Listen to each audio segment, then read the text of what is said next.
जोड़ लेंगे दोनों हाथ, झुका लेंगे माथ, ओंकार ध्वनि के साथ में करें इष्ट परमात्मा का स्मरण। नमो अरिहंताणं, नमो सिद्धाणं, नमो आयर्याणं, नमो इच्छायाणं, नमो योगी सर्वसाहुणम्। अहो अकिंचन मैं हूँ मेरा, इस जग में क्या है? मेरे गुण तो मेरे भीतर, बाहर में क्या है? यह रहस्य परमात्मिक का उजागर हो। मेरा अंतिम मरण समाधि तेरे दर पर हो। बंदित सविशिधि द्रोमचर्मणोपमकैं पते, बोचामीश में पाहुण, निर्मो स्वीकी विलीपणियम्। बोले नंदा शुद्ध परमेष्ठी भगवान की जय। इकड़ से आदिनाथ भगवान की जय। शासन नायक से महावीर भगवान की जय। आचार्य भगवान श्री कुंद कुंद स्वामी की जय। नए चक्रवर्ती शास्त्र कवि मंगल और आचार्य भगवान श्री विभू सरजी महाराज की जय। बंदियार का ओम श्री माता जी की जय। बंदियार का संघ की जय।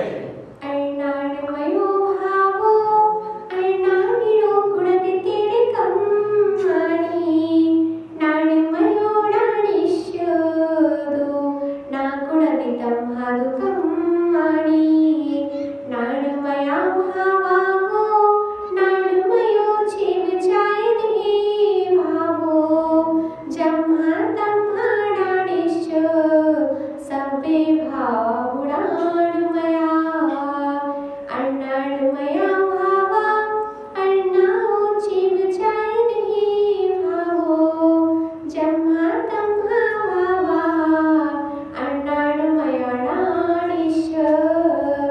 कणयमया भावादो जायन्ते कुण्डलादयो भावा, अयमया भावादो जायन्ते तु गणेयादि।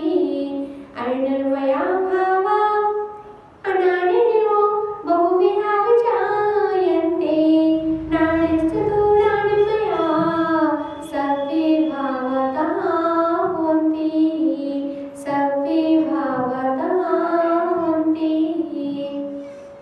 प्रिय आत्मन, हे माँ जिनवाणी तेरी जय हो, सदा विजय हो। तेरे विशाल पद में श्रुत सूर्य का उदय हो, श्रुत ब्रह्म का उदय हो, श्रुत पुत्र का उदय हो। प्रिय आत्मन, पूज्य आचार्य भगवान श्री कुंद कुंद स्वामी जी हम सभी को प्रेरणा दे रहे हैं कि किसी को दोष देने की आवश्यकता नहीं है, क्योंकि ज्ञानी ज्ञान में भाव करता है और अज्ञानी अज्ञानमय भाव करता है। जिसके पास में जो होता है वह दूसरों को वही देता है। जिसके पास में ज्ञान होता है वह ज्ञान देता है, और जिनके पास में अज्ञान होता है वह दूसरों को अज्ञान देता है। सामने वाले का दोष नहीं है, क्योंकि आपकी दुकान सोने की है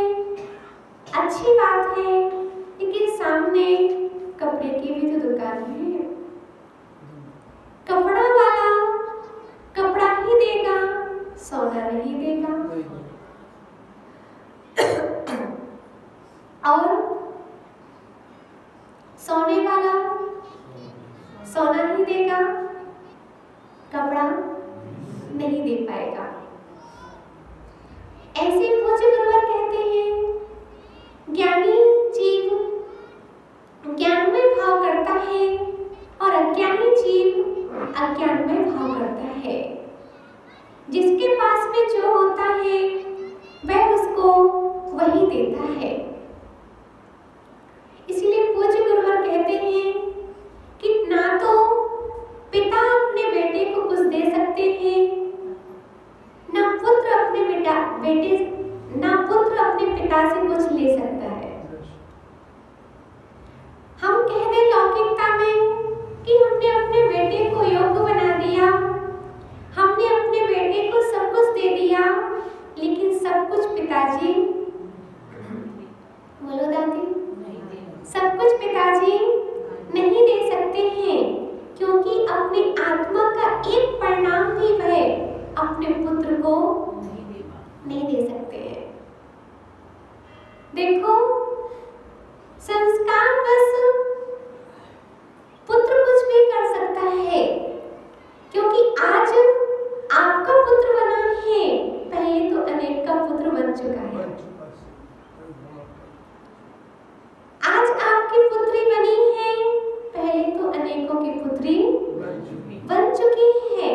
वह अकेली बेटी नहीं आई है आपके घर में, अकेला बेटा आपके घर में नहीं आया है, पूरी संस्कार की टोली आपके घर में लेकर के आया है। इसलिए गुरुवर कहते हैं, राम सबका उपकार करते थे, सबका भला करते थे। ये उनको किसने सिखाया? बोलिए। पूर्व के संस्कार थे। अनेक जन्मों में वे भला करते आ रहे थे। कभी बैल को नमस्कार सुनाते थे परम रुचि के पर्याय में, कभी किसी को संबोधन करते थे, तो कभी किसी की सहायता करते थे। उन संस्कारों का प्रतिफल था कि वह आज भी राम के रूप में सर्व जगत में प्रख्यात हैं और उन्होंने सबका उपकार किया। दशरथ ने नहीं सिखाया था कि सबका उपकार करना चाहिए, लेकिन उनके पूर्व के संस्कारों ने सिखाया था कि तुम्हें सबका उपकार करना चाहिए। कोई भी पिता हो अपने बेटे से ये नहीं कहना कि जाओ दूसरे की लड़की भगा करके ले आओ।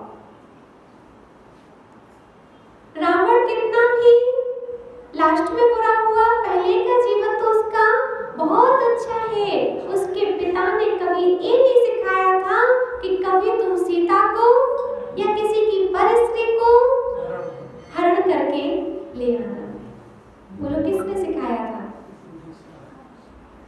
अपन भले ही बोलते कि पिता के संस्कार हैं, ये माँ के संस्कार हैं, कथनचित आप कह सकते हो, लेकिन इसमें एकांत नहीं लगा सकते हो, क्योंकि अभी आपका बेटा है, पूर्व में तो अनेक का बेटा हो चुका है। दशरथ ने उपकार करना नहीं सिखाया था, रावण ने परस्त्री को भगा करके हरण करके अपने अशोक वाटिका में लाने को नहीं कहा था। लेकिन फिर भी रावण ने ये सब किया। क्यों किया? क्योंकि पूर्व के उसके ऐसे संस्कार थे। इसलिए पूज्य गुरुवर कहते हैं, ज्ञानी ज्ञानमय भाव करता है और अज्ञानी अज्ञानमय भाव करता है। इसीलिए किताब पढ़ने से कोई होशियार नहीं हो जाता। सिर्फ अकेली किताबें पढ़ने से कोई व्यक्ति होशियार नहीं होता।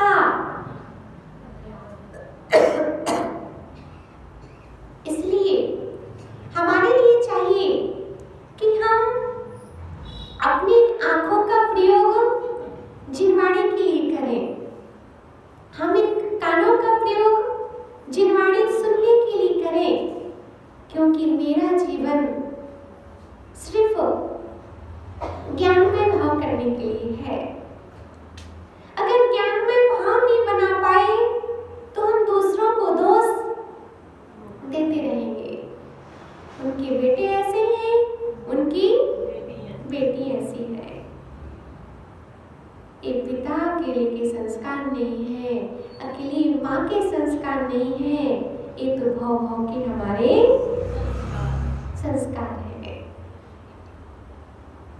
पूर्व में भी रावण का और सीता का मिलन चलता रहा है और आगे भी तीर्थंकर रावण बनेंगे और सीता उनकी गणधर बनेगी। सीता उनकी गणधर बनेगी।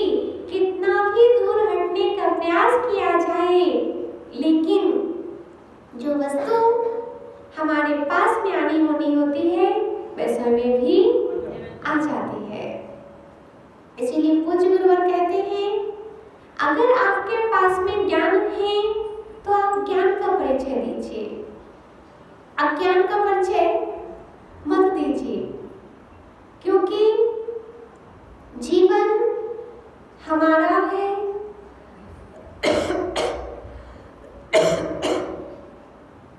और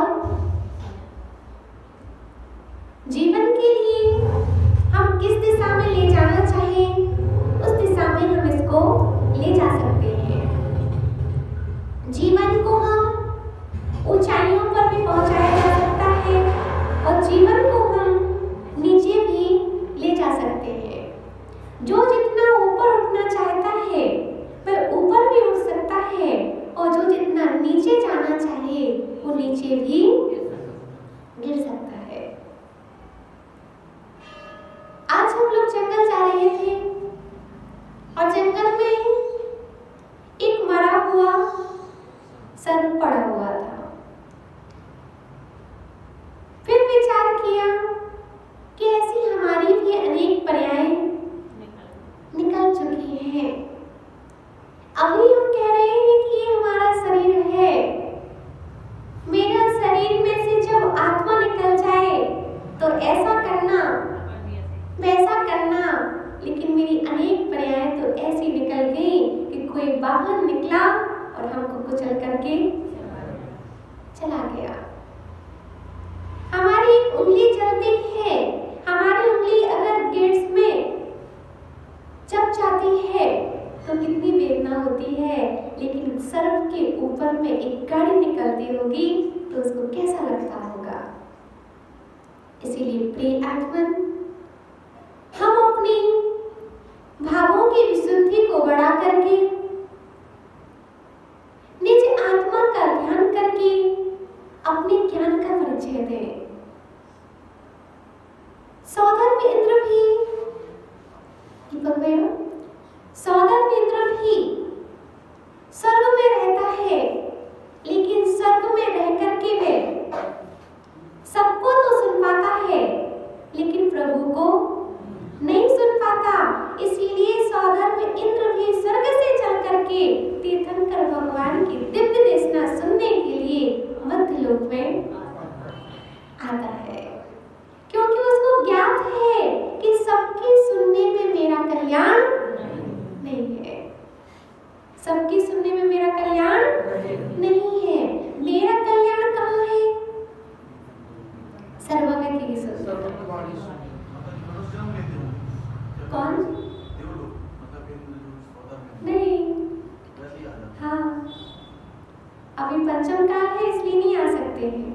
चतुर्थ काल में तो समोषण लगता है और कुबेर की आज्ञा से पूरी रचना होती है और अधर्म में रहता है समोषण और उसमें फिर वह उसका मूल रूप तो स्वर्ग में ही रहता है और उत्तर रूप वहां पर समोषण में प्रभु की दिव्य देशना सुनने के लिए आता है, क्योंकि उसको मालूम है कि हम अगर स्वर्ग में रहेंगे तो सबकी तो सुन पाएंगे लेकिन सर्वज्ञ की नहीं सुन पाएंगे। मैं अपना धन अपना वैभव समोषण में लगा देता है और अपनी अनुभूति को पहचानने के लिए प्रभु के चरणों में आता है। अंतर तो बस इतना ही होता है, ज्ञानी जीव अनुभूति करता है, अज्ञानी जीव विभूति को देखता है। ज्ञानी क्या देखता है और अज्ञानी विभूति देखता है। लाखों जीव विभूति देखते हैं समोषण की,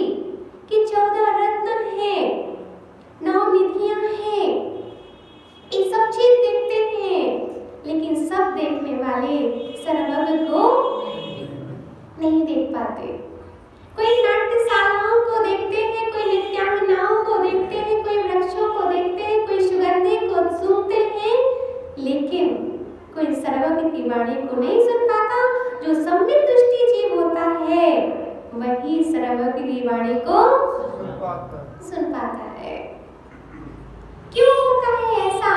क्योंकि पूर्व के संस्कार उसके नहीं होते हैं। इसीलिए हम यहाँ पर रह करके इस सभा में बैठने के संस्कार बना लिए, तो आज हमारे सभा के संस्कार समोषण में बैठने के संस्कार बनाए। जो आज नहीं बैठा वो कल भी वहां पर नहीं बैठेगा। इसको आज समय नहीं है, उसको कल भी वहां समय नहीं मिलेगा। जो आज नृत्य में लगे हुए हैं, नाटक देखने में लगे हुए हैं, वह वहां जाएंगे तो लेकिन नाटक देख करके लौट आएंगे। वह किसी का रूप देख करके आ जाएंगे। यहाँ पर कोई रूपवान आ जाता है तो हम पलट करके देखने लगते हैं। यहाँ तो पंचम काल में इतने रूपवान है ही नहीं, और वहां पर तो इतनी रूपवती स्त्रियां मिलेंगी, देवियां मिलेंगी, नृत्य कर रही होंगी, तो वहां पर लोग वहीं पर रुक जाएंगे। इसीलिए संस्कार हमारे इतने मजबूत हो, जितने मजबूत हमारे दुकान चलाने के संस्कार है, उससे भी ज्यादा हमारे संस्कार, उससे भी ज्यादा संस्कार हमारे प्रवचन को सुनने के होना चाहिए। फिर हम यहाँ से स्वर्ग जाएंगे और फिर हम सोचेंगे हम मुनिराज थे, हम उस जन्म में मुनिराज थे, तो अब मुझे क्या करना है?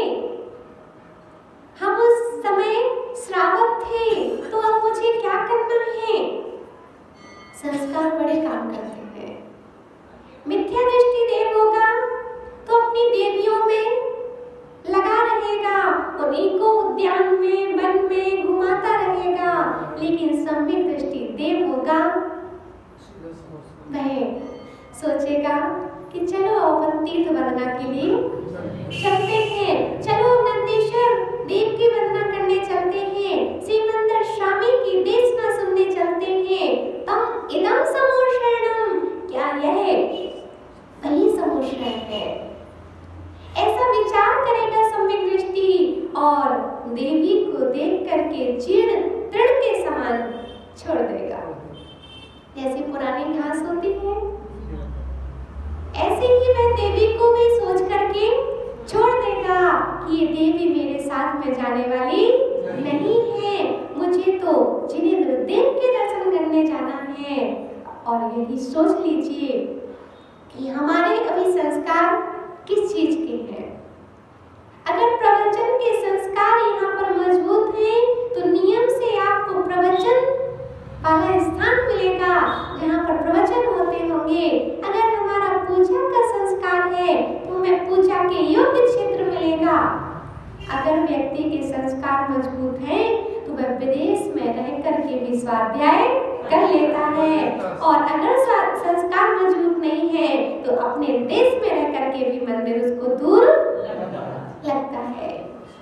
जिसका मोक्ष दूर है उसको मंदिर दूर लगता है, और जिसका मोक्ष पास है उसको दूर रहने पर भी मंदिर है ना बुआ जी। भले ही घर दूर हो लेकिन हम निकट भव्य हैं तो हमारे लिए मंदिर बिल्कुल पास में लगेगा। हमारे भाव होंगे कि हमको मंदिर के दर्शन करना चाहिए, वरना भाव ही नहीं बनेंगे। अपनी दादी को मंदिर छोड़ करके आ जाएगा लेकिन सीढ़ी मंदिर की नहीं जाएगा। छोड़ने आएंगे क्योंकि दादी को मंदिर उसको ले जाना है, उसका कर्तव्य है। दादी कह रही है कि बेटा मुझे मंदिर करा दे, तो बेटा तो मंदिर आएगा, गाड़ी से आएगा, दादी को छोड़ जाएगा, सीढ़ी तक भी ले जाएगा, लेकिन खुद मंदिर के दर्शन नहीं करेगा। ऐसे उदाहरण यहाँ नहीं होंगे। हम कैसे तो वैसी स्थिति होगी भैया। इस प्रकार सम्मेद शिखर में जीव रहते हैं, डोली वाले रहते हैं ना सम्मेद शिखर में। वह हमको डोली में बिठाते हैं, हम डोली में चलते हैं, चढ़ते जाते हैं, वह हमारे लिए चरणों तक भगवान के पास में छोड़ करके आते हैं, लेकिन वह कभी नमस्कार नहीं करते हैं। ऐसे ही हमारी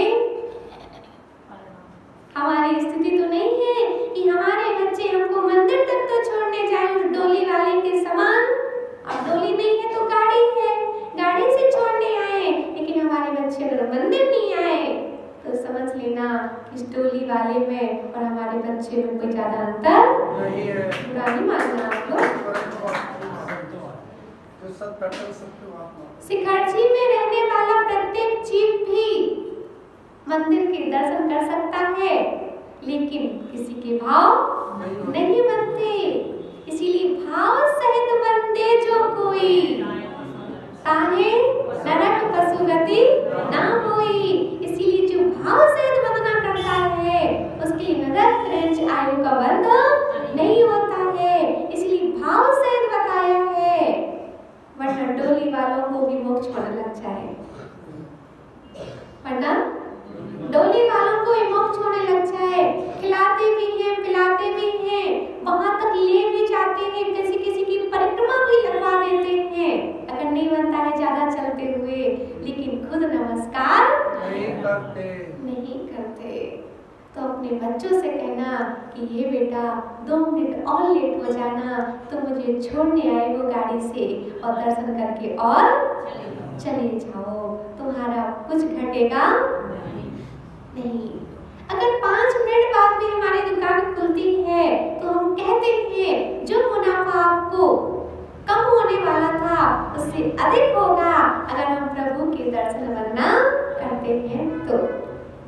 इसीलिए पूज्य गुरुवर कहते हैं यहाँ के संस्कार मजबूत बनाइए। मिथ्या दृष्टि मिथ्यात्व के संस्कार ले जाता है और सम्यक दृष्टि अपने सम्यक के संस्कार स्वर्ग में भी ले जाता है। इसीलिए संस्कार अपने मजबूत बनाइए, चाहे स्वाध्याय के हो, चाहे प्रवचन के हो, चाहे पूजन करने के हो, चाहे अभिषेक करने के हो। जिस जीव के जैसे संस्कार बन जाते हैं वह जीव वैसा कार्य अपने आप करने लग जाता है। एक अंधा व्यक्ति भी अपने घर से चल करके भगवान के दर्शन करने आ जाता है अगर वह अपने संस्कार बना लेता है तो। बोलो, हमने देखा है कि वह चलते चलते उसको इतना अभ्यास हो जाता है, प्रभु को देख भी नहीं पाता, लेकिन उसने अपने संस्कार मजबूत कर लिए हैं कि उसको दर्शन करने का पुण्य लग जाता है। एक कट्टी में पंडित जी एक दादी है, उनको पढ़ना लिखना नहीं आता, लेकिन रोज वह 1 घंटे बैठती हैं। कैसे बैठती हैं? एक चौकी रखती हैं, उस पर एक पलासना बिछाती हैं, उसके ऊपर शास्त्र रखती हैं। क्या करती हैं? उस पर शास्त्र विराजमान करती हैं और शास्त्र के बाद में 9 बार नमोकार मंत्र पढ़ती हैं। पूरा एक पेज पर वह एक लाइन पर उंगली फेरती हैं। ऐसे पूरा एक उंगली पर एक अक्षर पर उंगली फेरती चली जाती है, प्रत्येक लाइन पर ऐसे करते जाती हैं। तो किसी ने पूछा कि दादी माँ ना आपको पढ़ना आता है ना आपको लिखना आता है, आप ऐसा क्यों करते हो? तो उन्होंने कहा कि कम से कम हमारे अभी नहीं पढ़ पाए हम, अभी हम पढ़ नहीं पा रहे हैं, लेकिन संस्कार तो हमारे पढ़ने के बन जाएंगे। कैसे शास्त्रों का सम्मान किया जाता है, कैसे शास्त्र को विराजमान किया जाता है और कैसे शास्त्र पर उंगली फेरी जाती है, ऐसे संस्कार तो हमारे बन सकते हैं। इसलिए प्रवचन में सुना कि आचार्य हेमंत सागर महाराज जी रात में 3-4 शास्त्र पढ़ लेते थे। वो कैसे? 3-4 शास्त्र? 3-4 शास्त्र का स्वाध्याय कर लेते थे। ये आश्चर्य होता था लोगों को। उन्होंने बताया फिर कि रात में 3-4 शास्त्र पढ़ना वैसी बात तो है नहीं, लेकिन वो शास्त्री जी मंगाते थे और रात्रि में उन पर उंगली रखते थे। उंगली से उनका स्वाध्याय करते हैं। हाँ। मतलब एक पेज पर उंगली रखी, दूसरा पेज लिया, ऐसे 3-4 साल। कम से कम पेज पलटने के भी तो हमारे संस्कार बन जाएंगे, वरना थूक लगा लगा करके पैसे गिनने के संस्कार रहेंगे मात्र। बोल देते हो आप लोग तो, बोलो। वरना कभी कभी हम लोगों ने देखा है कि अगर किसी को शास्त्र दो और किसी के ज्यादा गिनने के संस्कार हो पैसे, तो वो किताब लेंगे और खोलने लग जाएंगे, तुरंत वापस लेनी पड़ती है किताब, क्योंकि हमने ऐसे मजबूत संस्कार बना लिए हैं। क्या ऐसे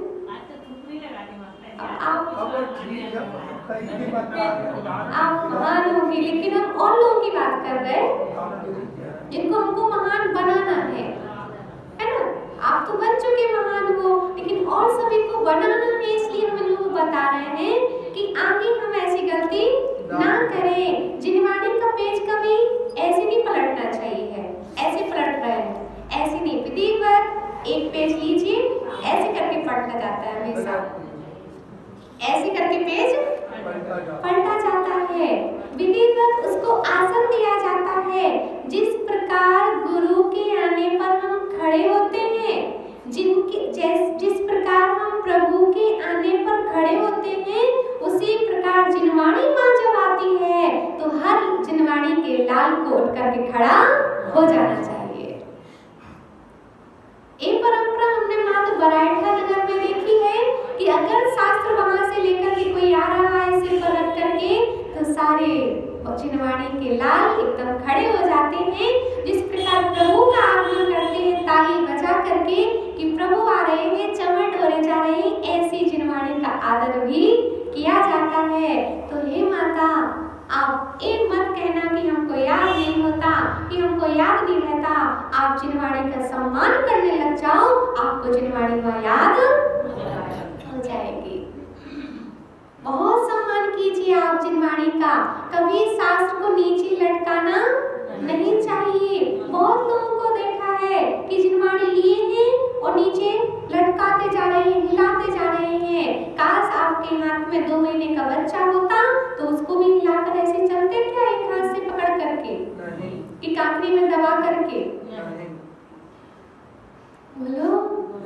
जब अपनी आप संतान की इतनी सुरक्षा करते हो कि उसको इन्फेक्शन नहीं हो जाए, उसको पानी नहीं लग जाए, उसको सर्दी जुकाम ना हो जाए, उसका हाथ पैर बिल्कुल एकदम सेफ रहे, तो हमारी जिनवाणी माँ की सेफ्टी भी हमको करना चाहिए। एक बार अशोकनगर में हमने देखा कि एक जिनवाणी छत के ऊपर रखी हुई थी, पानी लग रहा था और उस पर कीड़े चलने लग गए थे। तो हमने सोचा काश ये किसी का बच्चा होता तो कोई छोड़ता है इसको, नहीं छोड़ता। इसीलिए प्रिय आत्मन, जिनवाणी माँ की जितनी हम विनय करेंगे उतनी हमको जिनवाणी याद रहेगी, क्योंकि इस भाव का ज्ञान मुझे इस भाव में नहीं छोड़ के जाना है, उस भाव में लेकर के जाना है। इसलिए संस्कार हम जिस चीज के बनाएंगे उस चीज के संस्कार हमारे अंदर में बनेंगे।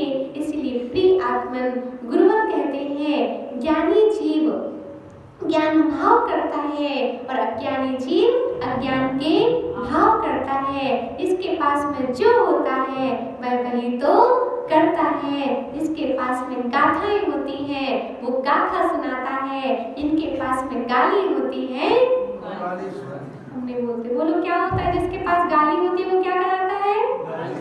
गाली सुनाता है। इसलिए 3 चीजें पूज्य गुरुवर ने बोली हैं कि 3 चीजें देखना, अगर कोई गलत बोले हमसे तो 3 चीज बोलना उससे, निवेदन कर लेना। पहला निवेदन है कि आपके भगवान ने आपको यही बताया है,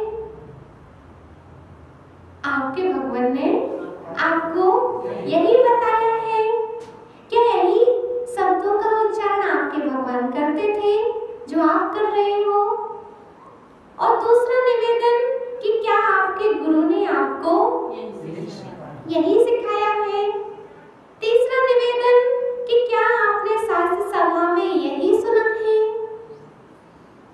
फिर वह व्यक्ति पानी पानी हो जाएगा, क्योंकि हमारे भगवान ने, हमारे शास्त्रों ने, हमारे गुरुओं ने कभी रात्रि भोजन करना नहीं सिखाया। हमारे गुरुओं ने, हमारे भगवान ने, हमारी चिन्हवाणी ने कभी किसी को अपशब्द कहना नहीं सिखाया। मात्र आप इतने ही 3 निवेदन कर लीजिए, क्योंकि जब हम बोलते हैं तो हम तो बाद में बोलते हैं, लेकिन हमारे अंदर से हमारे गुरु पहले बोलते हैं। क्या होता है? हमारे पहले गुरु हमसे पहले बोलते हैं। पिता का परिचय बाद में होता है, पुत्र का पहले हो जाता है। पुत्र बोलता है, पिता का परिचय हो जाता है। इसलिए जैन बोले और चिन्हवाणी का परिचय हो जाना चाहिए।